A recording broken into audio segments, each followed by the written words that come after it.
పిసినారి కాంతమ్మ సర్పంచ్ వేసిన ఎత్తుగడ.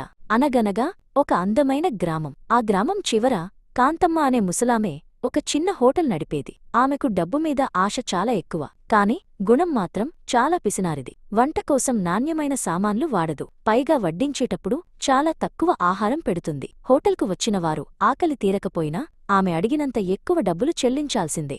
ఎవరైనా ఎదురు తిరిగితే ఆమె గట్టిగా కేకలు వేసి గొడవపడేది. ఒకరోజు సోము అనే బాటసారి ఆ దారివెంట వెళ్తూ బాగా ఆకలివేయడంతో కాంతమ్మ హోటల్కు వచ్చాడు. అమ్మా, చాలా ఆకలిగా ఉంది, అన్నం పెట్టండి అని అడిగాడు. కాంతమ్మ లోపలికి వెళ్ళి ఒక పెద్ద విస్తరాకులో ఒక చిన్న గరిటెడు అన్నం, నీళ్లలాంటి పప్పు తెచ్చిపెట్టింది. అది చూసి సోము ఆశ్చర్యపోయాడు. అమ్మా, ఇంతేనా అని అడిగితే, తినేవాడికి రుచి ఉండాలి, కాని కడుపు నిండడం ఎందుకు అని వెటకారంగా సమాధానమిచ్చింది.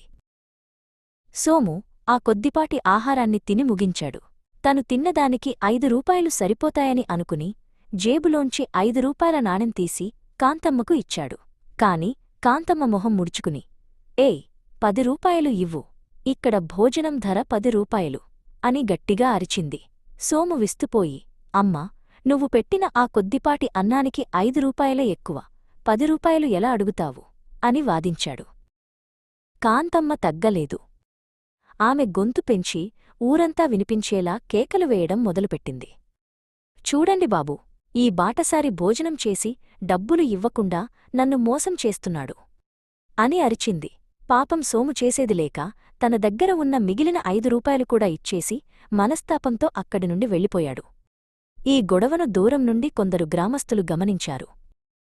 ఈ విషయం ఆ ఊరి సర్పంచ్ విక్రమ్కు తెలిసింది. విక్రమ్ చాలా బుద్ధిమంతుడు మరియు న్యాయకోవిదుడు. కాంతమ్మ పిసినారితనం గురించి అతనికి ముందే తెలుసు, కాని ఈసారి ఆమెకు తగిన బుద్ధి చెప్పాలని నిర్ణయించుకున్నాడు. ఆమె నిజస్వరూపాన్ని అందరి ముందు నిరూపించటానికి ఒక పథకం వేశాడు. విక్రమ్ తన సర్పంచ్ దుస్తులు తీసివేసి ఒక చిరిగిన బట్టలు వేసుకున్న ముసలి ప్రయాణికుడిలా మారువేషం వేసుకున్నాడు. మరుసటి రోజు మధ్యాహ్నం మారువేషంలో ఉన్న విక్రమ్ నెమ్మదిగా నడుస్తూ కాంతమ్మ హోటల్కు వెళ్లాడు. అమ్మా, చాలా దూరం నుండి వస్తున్నాను, నీరసంగా ఉంది, కొంచెం తిండి పెట్టవా అని దీనంగా అడిగాడు. కాంతమ్మ అతన్ని పైనుండి కిందవరకూ చూసి, డబ్బులు ఉంటేనే అన్నం పెడతాను, ఇక్కడ ధర్మసత్రం లేదు అని కటువుగా చెప్పింది. విక్రమ్ తన దగ్గర ఉన్న పాత సంచిలోంచి కొన్ని నాణేలు చూపించగానే ఆమె అతన్ని లోపలికి రమ్మంది. కాంతమ్మ ఎప్పటిలాగే ఒక చిన్న కప్పులో నీళ్లలాంటి గంజి తెచ్చి విక్రమ్ ముందు పెట్టింది. దీనికి 20 రూపాయలు అవుతుంది అని చెప్పింది. విక్రమ్ ఆ గంజిని చూసి, అమ్మా, ఇందులో అన్నం ఏది, ఉత్త నీళ్లు తాగడానికి 20 రూపాయలా అని అడిగాడు. దానికి కాంతమ్మ, ఈ ఊర్లో నా హోటల్ తప్ప ఇంకేదీ లేదు, ఇష్టముంటే తాగు, లేదంటే వెళ్ళు, డబ్బులు మాత్రం ఇవ్వాల్సిందే అని దురుసుగా సమాధానమిచ్చింది.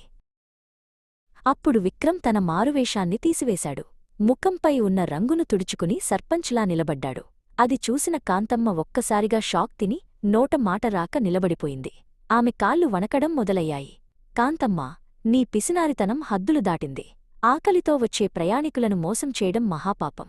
నీ నిజస్వరూపం నాకు ఇప్పుడే అర్థమైంది అని గంభీరంగా అన్నాడు విక్రమ్. విక్రమ్ వెంటనే గ్రామస్థులను పిలిపించాడు.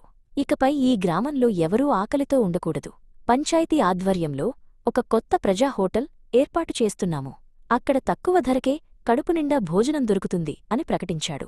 సోములాంటి బాటసారులను పిలిచి కాంతమ్మ వసూలు చేసిన అదనపు డబ్బును తిరిగి ఇప్పించాడు. గ్రామస్థులందరూ విక్రమ్ తీసుకున్న నిర్ణయానికి సంతోషించి చప్పట్లు కొట్టారు. కాంతమ్మకు తన తప్పు తెలిసొచ్చింది, కాని అప్పటికే ఆలస్యమైంది. విక్రమ్ ఆమెతో, కాంతమ్మా, నీకు తోడు ఎవరూ లేరు, పైగా నీ మనసులో ప్రేమలేదు. అందుకే నిన్ను నగరంలోని ఒక వృద్ధాశ్రమానికి పంపిస్తున్నాను. అక్కడ అందరితో కలిసి ఉంటే నీకు తోటి మనుషుల విలువ తెలుస్తుంది అని చెప్పాడు. ఆమెను గౌరవంగా వృద్ధాశ్రమానికి పంపించి ఆమె హోటల్ను పేదలకు ఉచిత భోజన కేంద్రంగా మార్చారు. కాంతమ్మ తన మిగిలిన జీవితాన్ని ఇతరులకు సహాయం చేస్తూ గడపడం నేర్చుకుంది.